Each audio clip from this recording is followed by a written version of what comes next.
বগুড়া শহরের মধ্যে যে কয় জায়গার চা সবচেয়ে বেশি বিখ্যাত তার মধ্যে অন্যতম কলেজ বাজারের বিপ্লব ও রনির চা। বিকাল থেকে শুরু করে রাত 11টা থেকে 12টা পর্যন্ত এখানে চা পাওয়া যায় বা চার দোকান খোলা থাকে। এখানে বিভিন্ন ধরনের চা পাওয়া যায়, মালাই চা, দুধ চা, লাল চা, ডায়াবেটিস চা, তারপরে হচ্ছে আপনার আরও পাওয়া যায় হচ্ছে লেবু চা, পিনিক চা। তো সব ধরনের চাই মোটামুটি ভালো, তার মধ্যে দুধ চা এবং মালাই চাটা একটু বেশি ভালো, আর হচ্ছে লেবু চাটা বেশ ভালো। তো আমি মহিলা কলেজের আশেপাশেই থাকি, যার জন্য একটু রাত 10টার দিকে আসলাম চা খাইতে। একটু চা খাইতে আজকে খুবই ইচ্ছা হচ্ছিলো, দুধ চা বিশেষ করে। তো আসলাম, এসে আমি আসছি আর আমার সাথে আর একজন আসছে, দুজনের জন্য 2 কাপ চার অর্ডার দিলাম।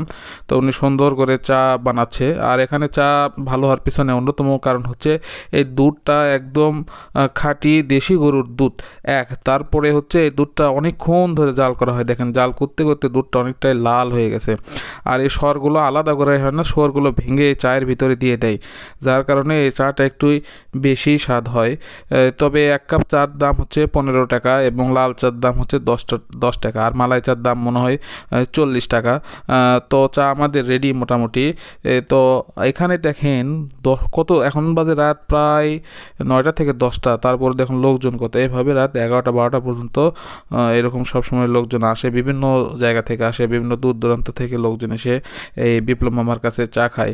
তো ওনার চা মোটামুটি বেশ ভালো, একেবারে খারাপ তাও বলবো না। তো চার পরিমাণটা কিছুটা কম, কিন্তু চা বেশ ভালো। ধন্যবাদ, আসসালামু আলাইকুম।